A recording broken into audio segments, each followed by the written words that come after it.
soir parce que nul n'est comme lui. Il est le Seigneur des Seigneurs. Il est le Dieu Tout-Puissant. Il est le Dieu qui veut te visiter encore ce soir. Il veut encore te visiter. Alors tu vas élever ta voix et tu pries le Seigneur. Demande sa visitation.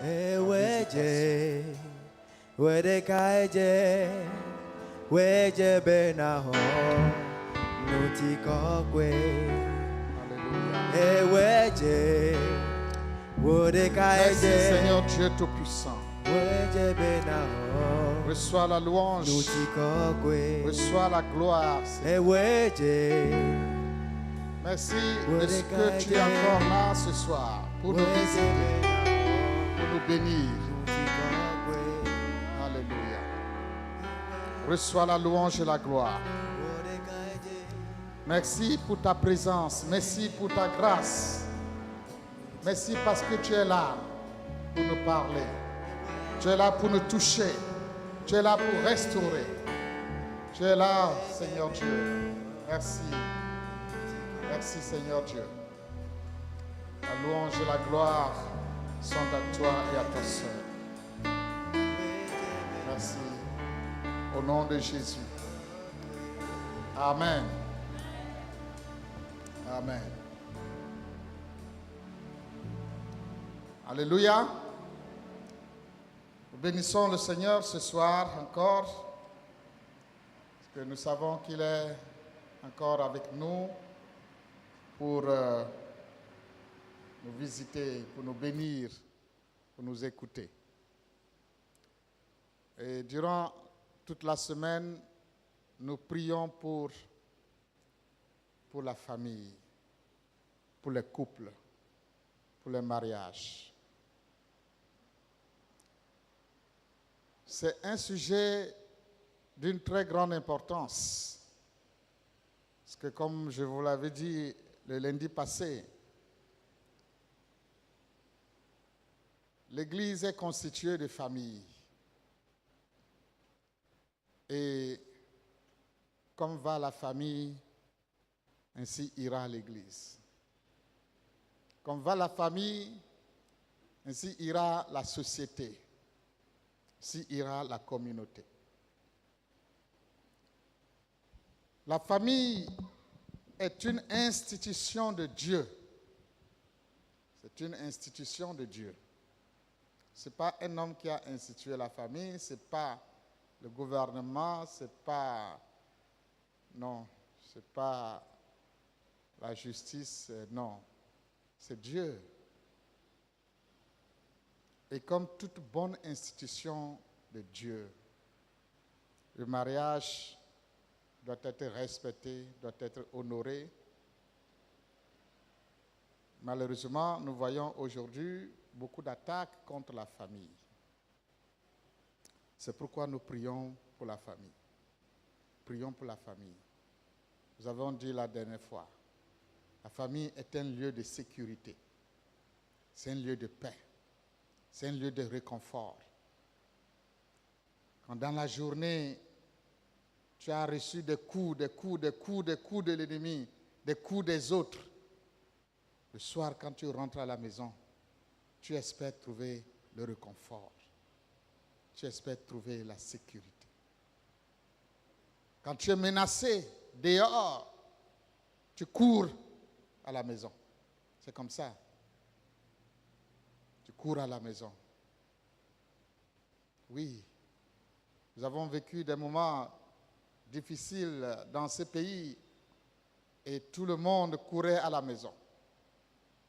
Tout le monde se cache à la maison. Tout le monde se terre à la maison. Quand ça crépite dehors, c'est la maison. Tout le monde est à la maison pour trouver la sécurité. Et ce n'est pas seulement la sécurité physique, mais c'est la sécurité émotionnelle, la sécurité spirituelle, oui. Donc la famille est sacrée. C'est un lieu de paix, un lieu de réconfort, un lieu de sécurité, un lieu où les enfants sont pris en charge, sont bien éduqués pour être de bons citoyens, pour être de bons travailleurs. C'est dans la famille. C'est dans la famille. C'est là que les enfants sont éduqués pour être de bons chrétiens. C'est dans la famille.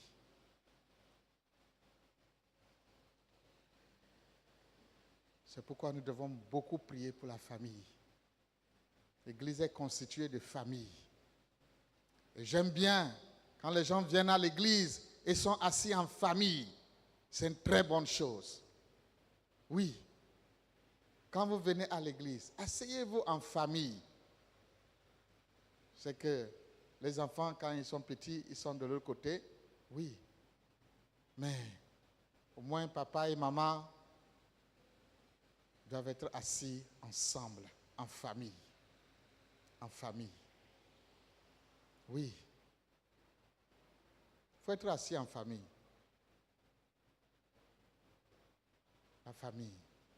On doit promouvoir la famille. Et ce soir, nous allons parler particulièrement d'un sujet qui est très important pour la famille. Il s'agit de la communication. Restaurer la communication dans le couple ou dans la famille. Restaurer la communication. Parce que quand nous parlons de famille, la famille, c'est d'abord un couple. Un homme et une femme qui se marient, qui s'aiment et qui se marient. Et ensuite, ils ont des enfants. Et ça forme une famille. Et après, ils ont des petits-enfants. Après, ils ont des arrière-petits-enfants. Et c'est comme ça que la famille se multiplie, la famille se divise, se multiplie. La multiplication cellulaire de la famille.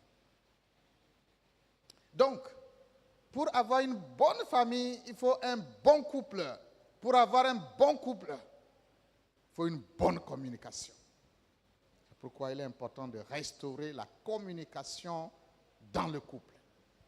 La communication dans le couple.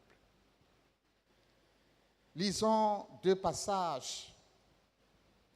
Proverbes chapitre 18, verset 21 et Jean chapitre 1, verset 1. Proverbe 18, verset 21. La mort et la vie sont au pouvoir de la langue. Il y a une partie que j'ai laissée. La mort et la vie sont au pouvoir de la langue. Quiconque l'aime en mangera les fruits. Oui, la mort et la vie sont au pouvoir de la langue. Et quand nous parlons de communication, et bien sûr, l'organe qui joue ce rôle, c'est la langue. C'est la langue qui parle, c'est la langue qui communique. Bien sûr que la communication, ça va au-delà du verbal, mais la langue joue un grand rôle dans la communication. Jean chapitre 1, verset 1. Jean 1, verset 1. Au commencement était la parole. On peut s'arrêter là. Au commencement était la parole. Et quand on parle de parole, on parle de communication.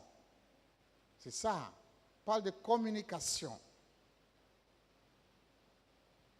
Donc, on peut dire, au commencement était la communication. Au commencement était la communication. La parole est au commencement de tout. Dieu a créé le monde par la parole. Donc la parole est au commencement de tout. Au commencement était la parole. On peut dire, dans le cadre du mariage, au commencement était la communication. Donc, la communication est au commencement du mariage. La parole est au commencement du mariage parce que quand deux personnes s'aiment et ont l'intention de se marier, comment ils le font savoir l'un à l'autre? C'est par la communication, c'est par la parole. Donc c'est la parole qui commence, c'est la communication qui commence. Le mariage est fondé sur la communication. Une communication inspirée par l'amour, parce que l'homme et la femme, ils s'aiment d'abord, et ensuite ils communiquent, ils expriment cet amour-là l'un à l'autre. Je t'aime. Est-ce que tu veux devenir mon épouse? Est-ce que tu acceptes de devenir ma femme? C'est la communication, c'est la parole. S'il n'y a pas de parole, s'il n'y a pas de communication, eh bien, il n'y a pas de relation.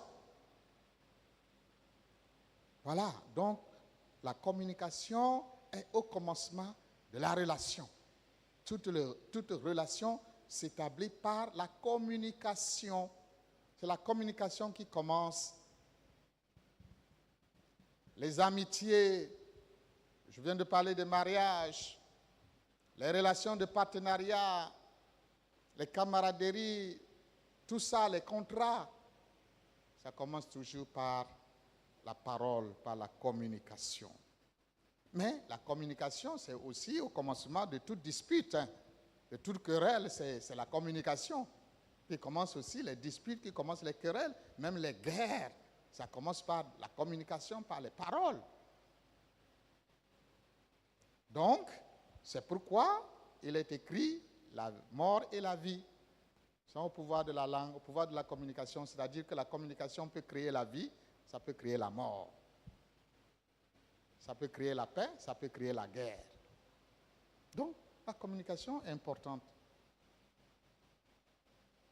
Mais la communication, c'est aussi au commencement de la réconciliation, de la paix. Il n'y a pas de réconciliation sans communication. Même quand il y a des guerres, on tire, on tue les gens, après tout, on revient, on s'asseye pour parler. Hein? On revient, on s'asseye pour parler. Malheureusement, beaucoup de gens sont déjà morts, les villes sont déjà détruites. Alors qu'on pouvait faire ça au début pour éviter ça, mais on revient à la case de départ, la communication. C'est au centre de tout, c'est au commencement de tout, c'est au début de tout. Il n'y a rien qui se passe sans la communication. Dieu nous a créés pour cela, pour la communication, pour la relation. La maîtrise de la communication est un excellent secret donc pour l'harmonie conjugale. L'harmonie conjugale, c'est la communication. On estime que 90% des problèmes de couple trouvent leur origine dans un problème de communication. 90% des problèmes de couple, ça trouve leur origine dans la communication. C'est vrai, il n'y a pas que la communication dans le couple, bien sûr, mais tout dépend de la communication. Même quand il y a des problèmes ailleurs, sur le plan financier, sur le plan ceci, sur le plan cela, qu'est-ce qui règle ça? C'est la communication.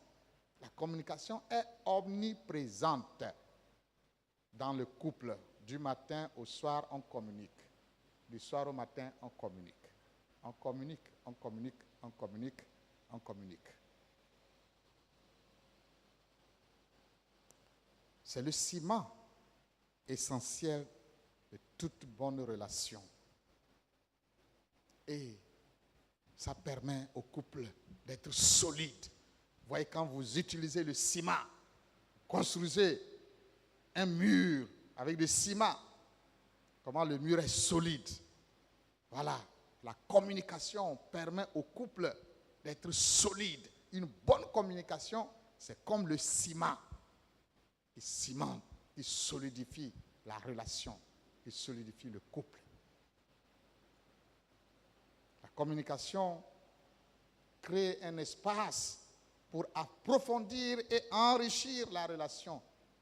Oui, c'est par la communication qu'on peut approfondir la relation. Comment la relation s'approfondit-elle? C'est par la communication, c'est par la connaissance de l'un et de l'autre. Or, quand vous communiquez, vous vous ouvrez à l'autre. Voilà, quand vous communiquez, vous vous ouvrez à l'autre. Et l'autre peut vous connaître. Voilà, c'est quand vous ouvrez votre cœur. Vous permettez à l'autre d'entrer dans votre cœur, dans votre intimité, de regarder. Vous ouvrez le sac pour dire à l'autre, regarde ce qui est dedans. Il peut mieux te connaître. Quand deux personnes sont là, ils ne se communiquent pas, ils ne peuvent pas se connaître. Mais dès que vous ouvrez la langue, alors vous donnez à l'autre l'occasion de vous connaître. Vous donnez à l'autre l'occasion d'entrer dans votre intimité. dans votre être, dans votre cœur. Il va connaître vos pensées, il va connaître vos sentiments, il va connaître vos émotions. Oui, il va vous connaître. Si vous ne voulez pas que quelqu'un vous connaisse, taisez-vous, ne parlez pas. Parce que dès que vous ouvrez la bouche, il va vous connaître.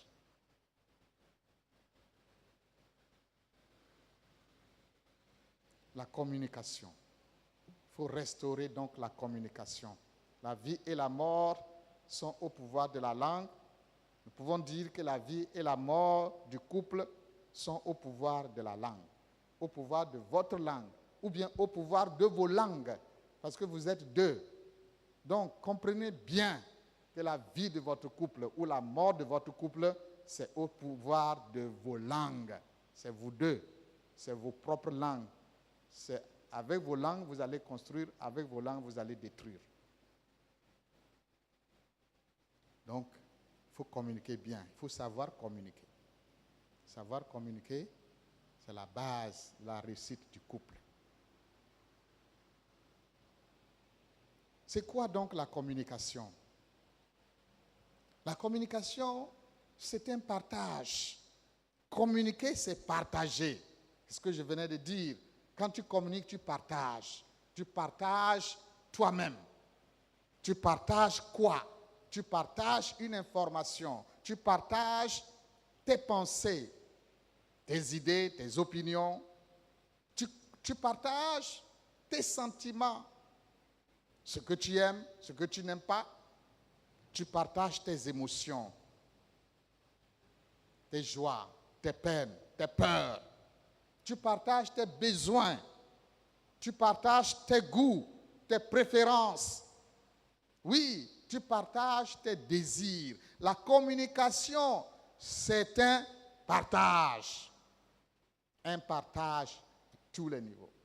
Partage d'informations, partage d'idées, d'opinions, partage de sentiments, partage d'émotions, partage de besoins, partage de goûts. Oui, on partage quand on communique. C'est pourquoi nous pouvons mieux connaître une personne quand elle communique. Parce que quand elle communique, elle partage. Quelles sont ses pensées? Quelles sont ses idées?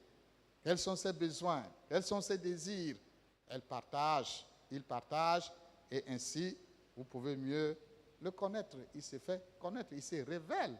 Toute personne se révèle par la communication. Et quand on partage, c'est dans l'espoir d'être écouté, d'être entendu. On espère que l'objet de notre partage va être pris en compte, que l'autre va bien accueillir cela, va bien gérer ça, va bien traiter ça. Oui. Donc la communication implique aussi une certaine confiance. Une certaine confiance. Vous voyez, la communication dépend du niveau de confiance. Si j'ai confiance en toi, alors je peux te dire des choses. Mais si je n'ai pas confiance en toi, je peux parler, mais je ne peux pas te dire certaines choses. Voyez, le niveau de la communication dépend du niveau de confiance que vous avez en l'autre. Important, très important. C'est pourquoi quand vous voyez deux personnes qui communiquent, vous pouvez voir le niveau de la relation, le niveau de confiance qu'ils ont l'un en l'autre.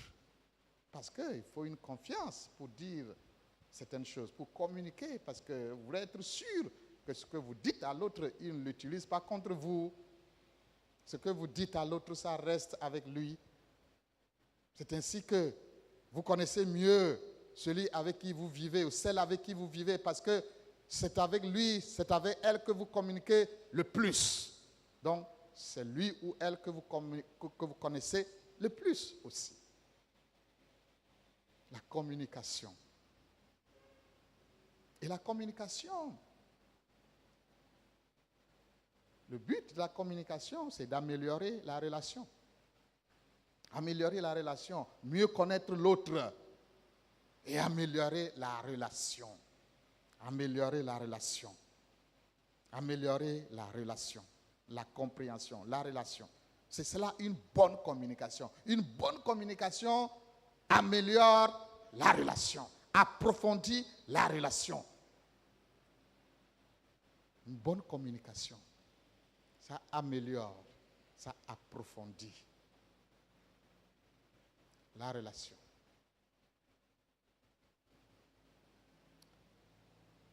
Malheureusement, il y a des communications qui, au lieu d'améliorer la relation, d'approfondir la relation, empoisonnent la relation. Il y a des communications qui empoisonnent la relation. Ce n'est pas une bonne communication, c'est une mauvaise communication. C'est pourquoi dans le couple ou dans n'importe quelle autre relation, il faut une bonne communication. Une bonne communication. Une bonne communication. Alors, quelles sont les bases d'une bonne communication? Quelles sont les bases d'une bonne communication?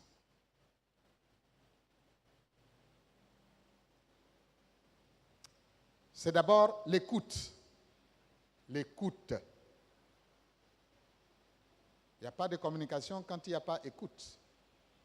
Quand je parle et que personne ne m'écoute, est-ce que je communique? Non, je ne communique pas. C'est un monologue. Ce n'est pas une communication. Donc, pour une bonne communication, il faut d'abord une bonne écoute. Jacques nous dit, Jacques chapitre 1 verset 19, nous dit ainsi que tout homme soit prompt à écouter, lent à parler, lent à se mettre en colère. Donc, les bases d'une bonne relation, d'une bonne communication, c'est d'abord l'écoute. Si vous voulez qu'il y ait une bonne communication dans votre vie de couple, il faut apprendre à écouter. Il faut apprendre à écouter et non à parler. Voilà. Souvent, dans le couple, dans la relation, on préfère parler que d'écouter. Tout le monde veut que l'autre écoute. Écoute ce que je dis. Et quelquefois, vous allez voir, quand c'est chaud là, tout le monde parle à la fois. Tout le monde parle. Hein? Tout le monde parle. Vous avez vécu ça, n'est-ce pas? Vous avez vu ça quelque part, n'est-ce pas? Au moins, où tout le monde parle en même temps. Tout le monde parle. Ça va et ça vient. Mais là, qui écoute qui? Qui écoute l'autre? Personne n'écoute. Il n'y a pas de communication. Il n'y a pas de communication. Parce que personne n'écoute l'autre. Écoute-moi. Il le dit, écoute-moi. Non, il faut l'écoute. Il faut écouter. Il faut apprendre à écouter l'autre. Parce que si vous n'écoutez pas l'autre, vous ne pouvez pas le comprendre. Vous ne pouvez pas le connaître. Vous n'allez pas connaître les informations qu'il apporte ou qu'elle apporte. Vous n'allez pas connaître ses pensées, ses idées, ses opinions, ses sentiments, ses émotions, ses besoins. Vous n'allez pas connaître ce qu'il partage avec vous. Or, le partage est destiné à améliorer la compréhension, à améliorer la relation. Donc, s'il n'y a pas d'écoute, il n'y a donc pas d'amélioration de la relation.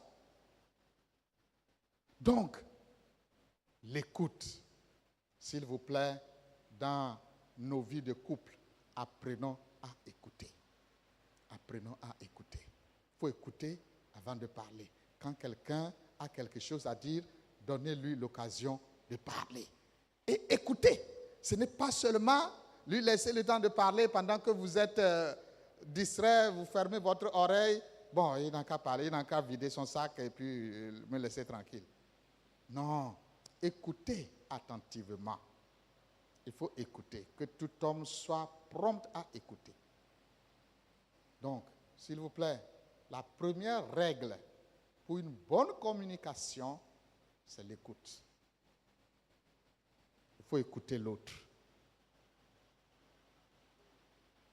Ne lui prêtez pas des intentions. Écoutez-le.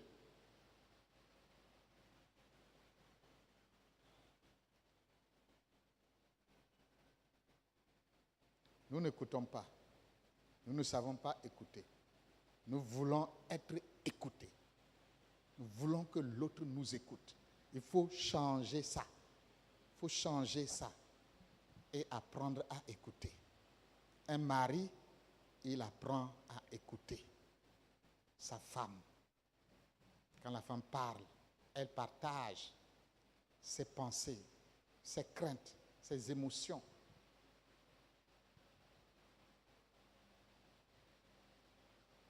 Oui, elle se libère. Il faut écouter. Vous savez, il y a ce qu'on appelle la thérapie par l'écoute ou bien par la parole. Quelqu'un a un problème, il vient. Le seul remède qu'on prescrit à la personne, c'est de parler pendant qu'on écoute. La personne, vous laissez la personne parler. Et vous l'écoutez attentivement. Quand elle aura fini de parler, elle est guérie. Donc, écoutez. Deuxième secret pour une bonne communication, c'est le respect. Le respect. Dans ce mot respect, je mets beaucoup de choses. Je mets l'amour. Je mets l'appréciation. Je mets l'honneur, le fait d'honorer l'autre, de respecter, d'apprécier, de valoriser, d'aimer. J'ai dit tout à l'heure, au début d'une relation, c'est toujours l'amour. Oui, quand vous vous êtes rencontrés la première fois, vous vous êtes aimés et vous avez communiqué. Vous avez dit, si je ne me trompe pas, en tout cas, c'est le premier mot ou c'est la première phrase que moi j'ai dite à ma femme. Je lui ai dit, je t'aime. Est-ce que tu veux m'épouser? C'est ça que vous avez dit aussi, non? Oui.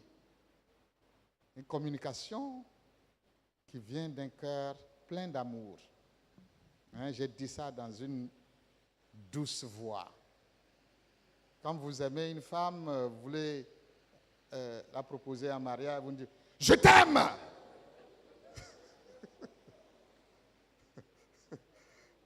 Vous ne criez pas comme ça. Vous le chuchotez à l'oreille, pardon. Voilà. Donc, une fois dans le couple, continuez de communiquer de cette façon, comme vous aviez commencé. Maintenant, pourquoi vous changez de ton? Pourquoi vous changez de ton entre-temps? Il ne faut pas changer de ton. Continuez sur ce ton-là. Continuez de communiquer sur ce ton d'amour. Voilà. Donc, le respect. Et l'écoute implique le respect.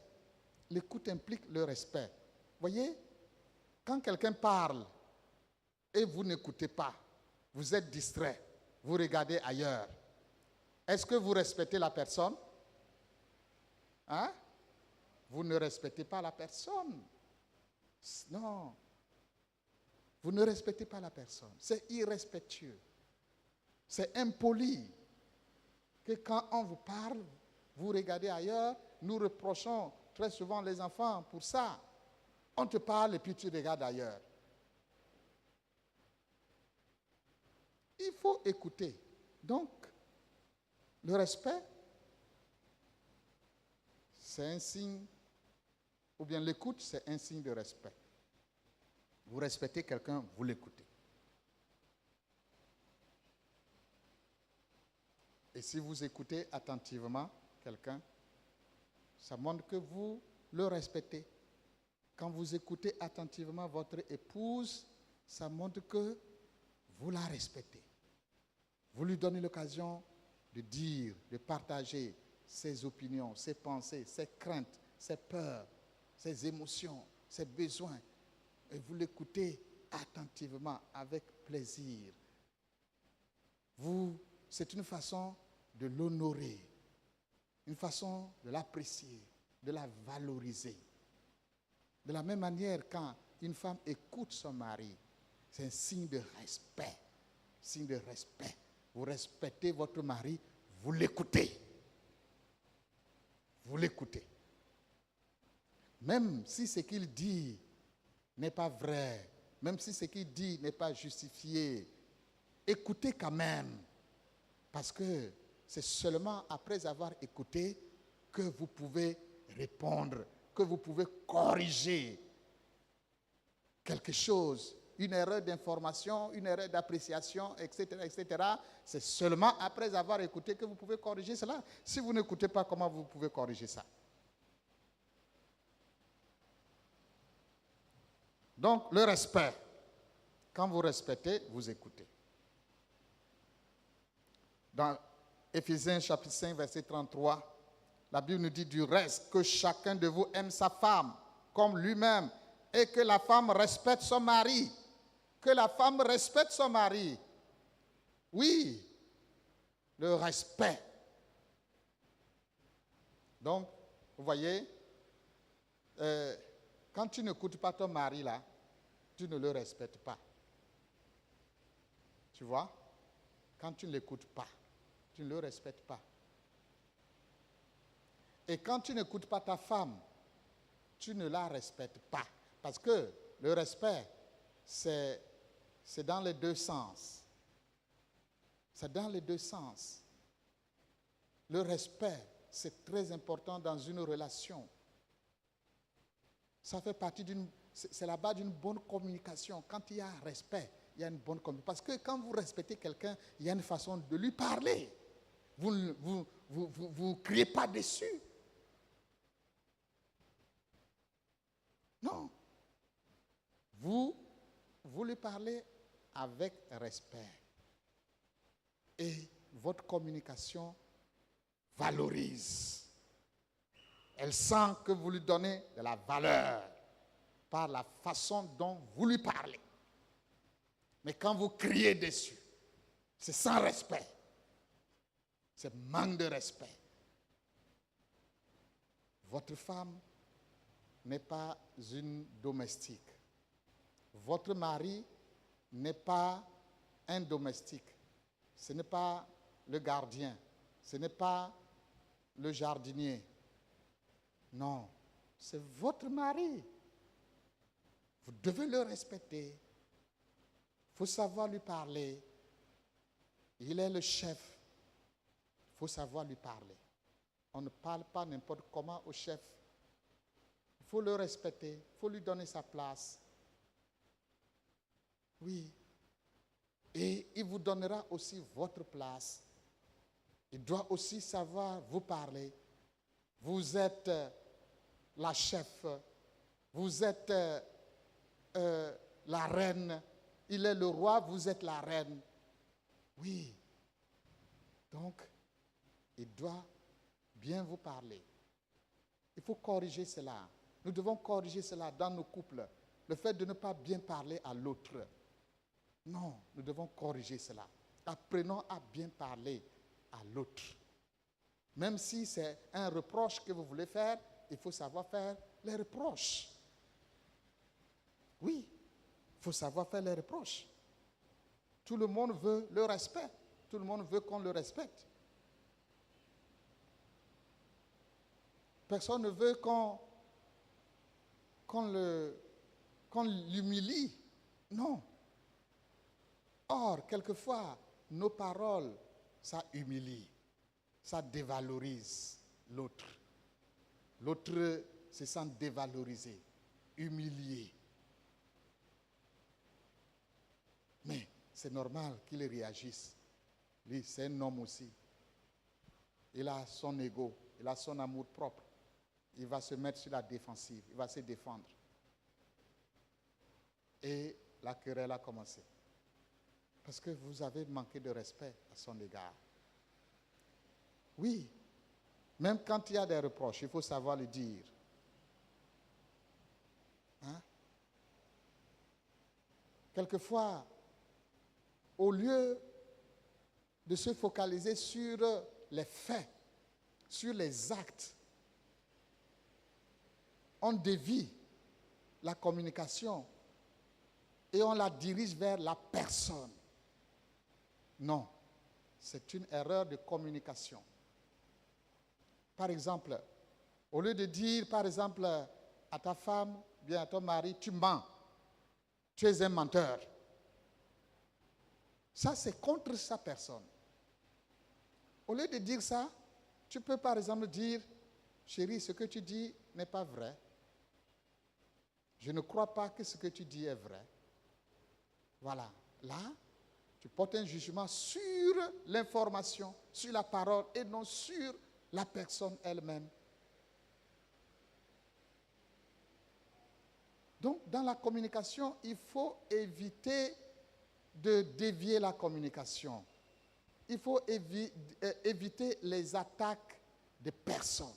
S'attaquer à la personne de quelqu'un.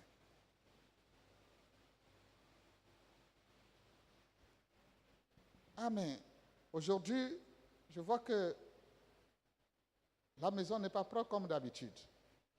Au lieu de dire, oh, vous êtes toujours désordonné dans cette maison. Ah, vous attaquez à la personne, à sa personne.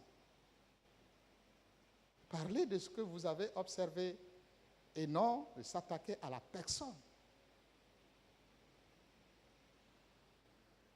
Oh, chérie, aujourd'hui la sauce là, c'est trop salé, hein? Toi, tu ne sais pas préparer. Une mauvaise cuisinière. Non. Ce n'est pas une bonne communication. Parce qu'une bonne communication, à la fin, ça doit approfondir la relation, ça doit améliorer la relation. Ça doit augmenter la confiance. Comme ça, il y a eu bonne communication. Mais une communication où après, la relation est détériorée, la relation souffre, il n'y a pas eu de bonne communication. Troisièmement, je vais vite parce qu'on n'a pas de temps. Oh. Troisième base d'une bonne communication, c'est la vérité. La vérité. La vérité. La transparence. L'honnêteté. La transparence, c'est le fait de faire tomber les masques. C'est renoncer à l'hypocrisie, à la dissimulation. Oui, on dissimule la vérité. On ne dit pas la vérité. On ne dit pas toute la vérité. On cache une partie de la vérité. C'est une mauvaise communication. Il n'y a pas de communication de qualité quand toute la vérité n'est pas dite. Quand on dissimule. Il y a des informations qu'on dissimule. On ne veut pas dire. Alors, ça montre qu'il y a crise de confiance. Parce que j'ai dit au début que la communication suppose la confiance. Oui, quand il y a une pleine confiance entre deux personnes, ils se disent tout. Ils ne se cachent rien. Oui, chers frères et sœurs, nous devons travailler sur ça dans nos couples. Travailler sur les relations de confiance. Les relations de confiance. Oui. Quand vous avez quelqu'un en qui vous avez confiance, vous savez que s'il dit que c'est 10, c'est 10. S'il dit j'étais au marché, c'est vrai. Vous n'avez rien à douter de ça. Oui, ça crée la confiance. Ça crée la confiance. Et ça approfondit la relation. Oui, la confiance. Une bonne communication implique la confiance. Et quand je parle de vérité, de transparence, je parle aussi de confiance. De confiance. Il faut instaurer une relation de confiance. La confiance, c'est que vous pouvez dire vos secrets à l'autre sans avoir peur que l'autre va l'utiliser contre vous. Vous n'avez pas peur qu'il va utiliser ça contre vous. Vous savez qu'il va bien gérer ça. Il va bien gérer ça. Oui, il va bien gérer. Alors, vous lui confiez tout. Il va bien gérer. Il ne va pas utiliser ça contre vous. Mais beaucoup de fois, nous utilisons des informations que notre conjoint nous a donné, un jour, nous utilisons ces informations contre lui ou contre elle. Et nous brisons la confiance parce que la prochaine fois, il ne va plus vouloir nous dire ça parce que vous aviez utilisé ça contre lui une fois. Vous connaissez cette histoire-là. Il dit que il y avait un homme qui un jour voulait tester sa femme et lui a donné un œuf. Et il lui a dit, chérie, cet œuf-là, c'est ma vie. C'est ma vie, hein. Le jour où l'œuf-là se casse, donc c'est fini pour moi. Donc, il faut bien cacher ça. Et la femme a pris l'œuf dans les deux mains. Elle est allée. Chez nous au village, c'est les genres. Quand tu veux cacher quelque chose, il y a une genre là. Tu enlèves une genre, tu enlèves, et tu mets ça au fond. Et puis un jour, je ne sais pas ce qui s'est passé entre eux. Et la femme a commencé à dire, toi tu veux dire quoi? Ta vie est dans mes mains. Tu ne sais pas, ta vie est dans mes mains. Si je veux là, ta vie est dans mes mains. Et elle est partie prendre l'œuf. C'est ça, ta vie est dans mes mains. Fais attention. J'ai ta vie dans mes mains. Ne fais pas attention là, je vais jeter ça par terre. Et l'homme dit, oh, pardon, ne jette pas, pardon, ça c'est ma vie. Depuis le camp, je vais jeter. A jeté l'œuf. Et l'homme a éclaté de rire.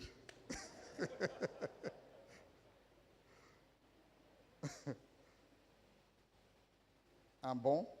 Donc, réellement, si c'était ma vie comme ça, donc tu as cassé ça. Donc, est-ce que la prochaine fois, cet homme peut avoir confiance à sa femme pour lui confier sa vie? Non. Donc, n'utilisez pas les informations qu'on vous a confiées en temps de paix et quelque chose se passe après, vous utilisez ces informations contre l'autre. Non. Non, ça brise la relation, ça brise la confiance.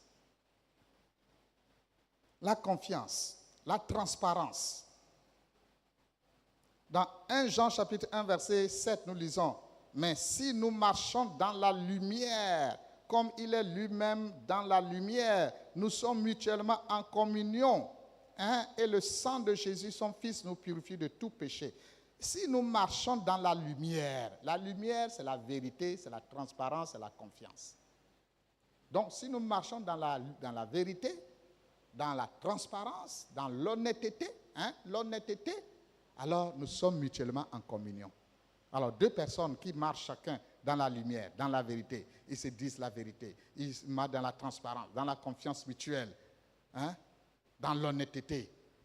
Il y a une communion intime entre les deux. Il s'établit une communion intime entre les deux. Oui. La transparence, la communion. Et quand je parle souvent de ça, j'aime citer ces passages-là dans Genèse où il est dit que l'homme et la femme étaient tous les deux nus et ils n'avaient point honte. Vous imaginez être nu devant quelqu'un et ne pas avoir honte. Mais ça, c'est le signe d'une transparence totale. Je suis devant toi comme je suis. Je ne cache rien. Tel que tu me vois, c'est ce que je suis. C'est ça que ça veut dire. Ce n'est pas seulement une nudité physique, c'est une nudité émotionnelle. C'est une nudité spirituelle. Je suis nu devant toi. Je ne cache rien. Je n'ai pas honte de toi. J'ai confiance en toi. Je n'ai pas honte de toi. Ça, c'est une bonne relation. Une bonne relation. Il faut arriver à ça.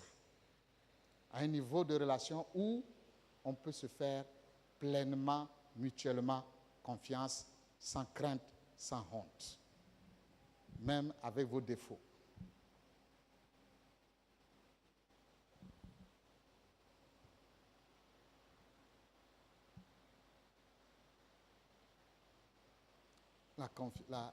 la transparence. Alors, je vais aller rapidement. Bien sûr, pour certains sujets dans la communication, il faut choisir le bon moment, ça c'est vrai. Hein? C'est là aussi un autre secret. Il faut choisir le bon moment. Pour certains sujets, il y a les moments pour ça. Il faut être sage. Ce n'est pas quand quelqu'un a faim que vous allez dire certaines choses. On dit, le ventre affamé n'a point d'oreille, n'est-ce pas? Oui. Ce n'est pas quand quelqu'un est fatigué. Il revient du service, il revient du travail. Tu ne sais pas sa journée, comment ça a été. Hein? Et puis, il revient, tu commences par l'accueillir avec des problèmes, avec ceci, avec cela, avec ceci, avec cela. Non. Il va s'éclater. Et ce n'est pas toi. C'est le trop-plein de ces fatigues, de ces frustrations de la journée. C'est ça qui fait sortir. Donc, vous voyez, il faut choisir le bon moment dans une communication. Pour certains sujets, il faut choisir le bon moment. Hein? Ce n'est pas à la rentrée quand le monsieur il pense à l'école des enfants que tu viens lui parler de voyage, de pagne, de ceci, de cela. Non. Il faut savoir choisir les bons moments. Alors, je vais peut-être terminer avec ceci, puisque le temps nous manque. Il y a plusieurs niveaux dans la communication.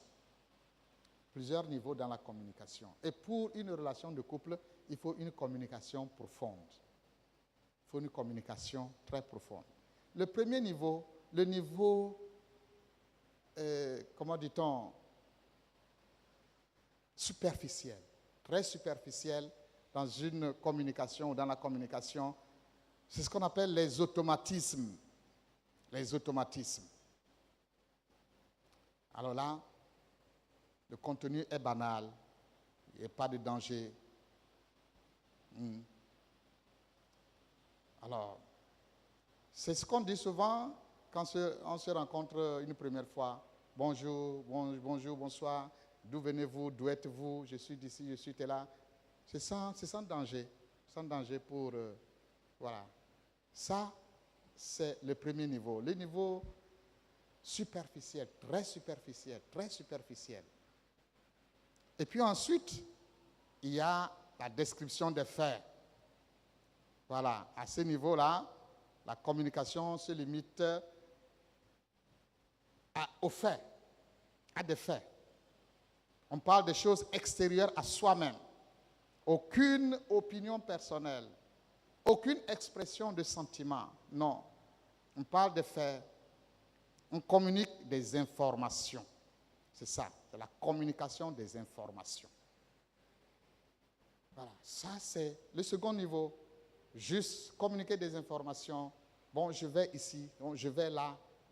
Et même à ce niveau-là, il y a même dans des couples où il y a des couples où la communication n'arrive même pas à ce niveau-là. Ça, c'est le niveau 2. Hein. Il y a des couples où la communication n'arrive même pas à ce niveau. Ou bien, entre-temps, la communication s'est dégradée jusqu'à remonter à ce niveau, ou même moins que ça. Il y a des couples dans lesquels il n'y a pas d'échange d'informations. Vous ne savez pas ce que l'autre pense, vous ne connaissez pas ses plans, vous ne connaissez pas son programme. Il sort, vous ne savez pas où il va, il ne vous dit pas où il va, il ne vous dit pas ce qu'il fait, vous ne connaissez rien de ses projets. Rien. Des hommes, ils se lèvent et ils voyagent sans dire à leur épouse.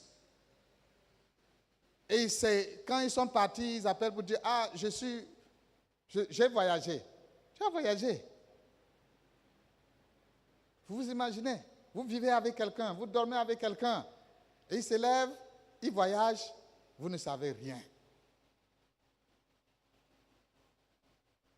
Non mais c'est grave. C'est très grave.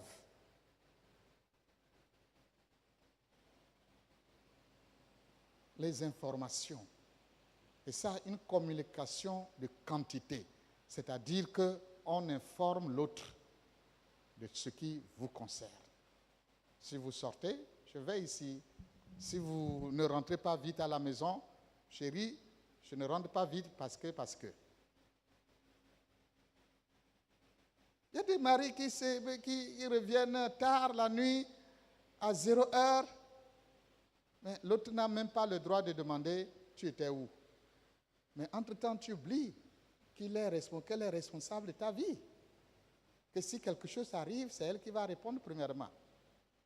On va venir lui demander, mais ton mari, oui, qu'est-ce qui s'est passé avec lui? Ta femme, qu'est-ce qui s'est passé avec elle? Non, mais ce n'est pas bien.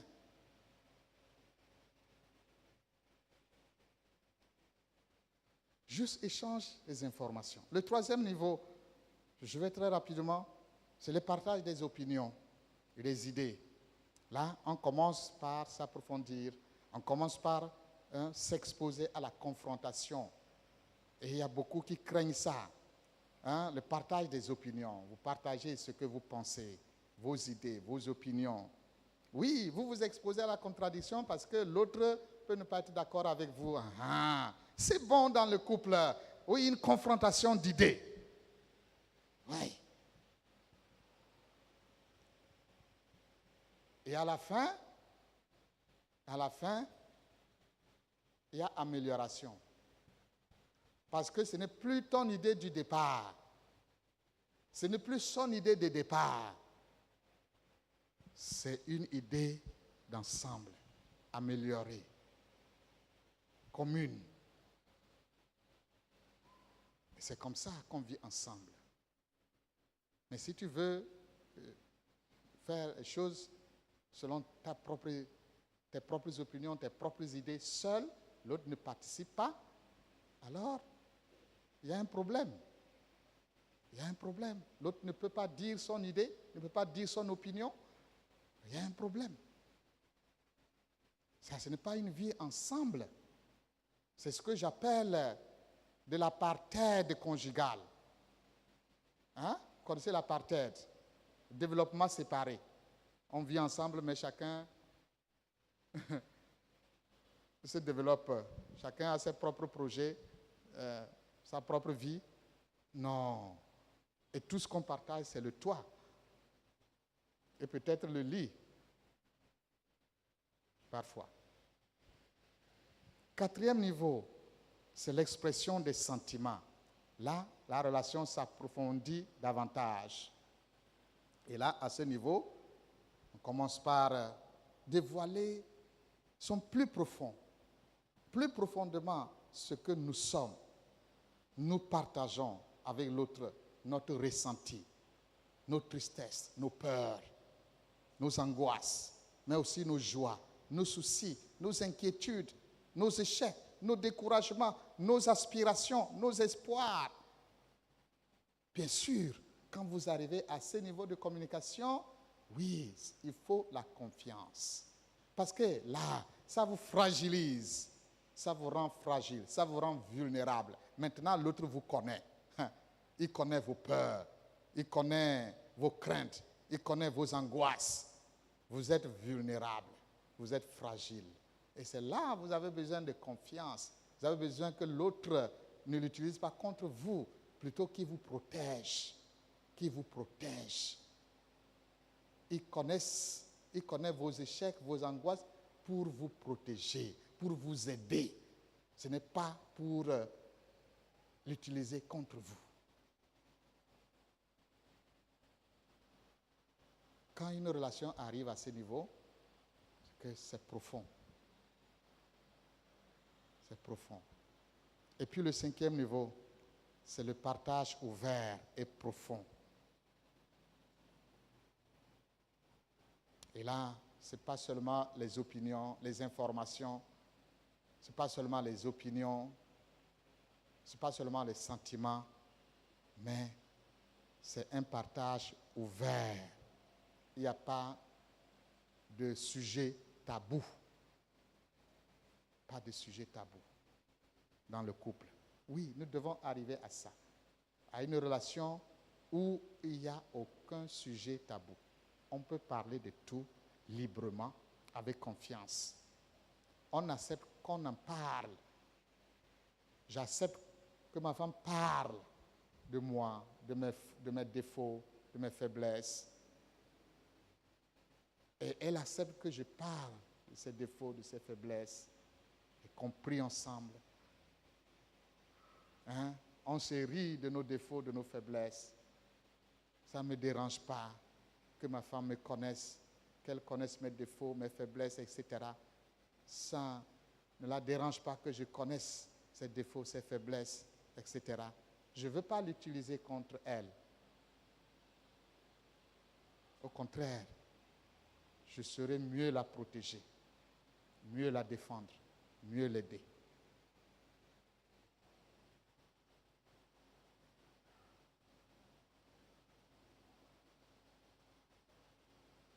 C'est ce que un auteur bien connu a dit. L'amour voit l'autre dans sa vérité et l'accepte ainsi. L'amour voit l'autre dans sa vérité, tel qu'il est, et l'accepte ainsi.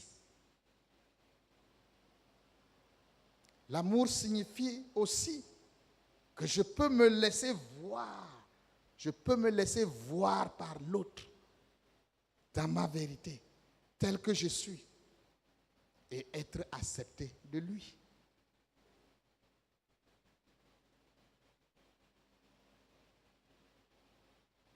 Ça, c'est le niveau le plus profond de la communication. Il faut s'ouvrir à l'autre.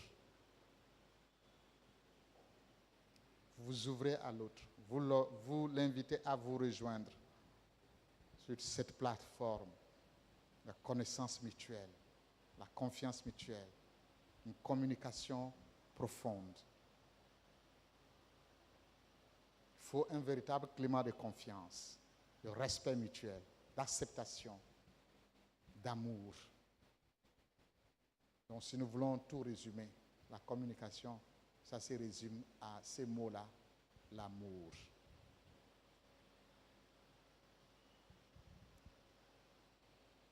Nous allons nous arrêter ici. Malheureusement, il n'y a pas de temps pour vous de poser des questions. Mais nous voulons prier. Une bonne communication, ça se résume à ce mot-là, l'amour. Et on peut ajouter la sécurité. Vous êtes en sécurité. L'autre vous connaît, ça ne vous dérange pas. Vous ne vous sentez pas menacé. Vous ne vous sentez pas dans l'insécurité. Vous êtes en sécurité.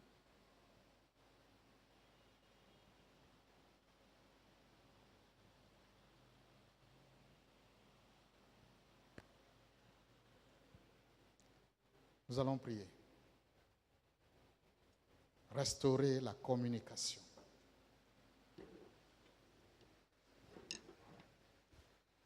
Restaurer la communication.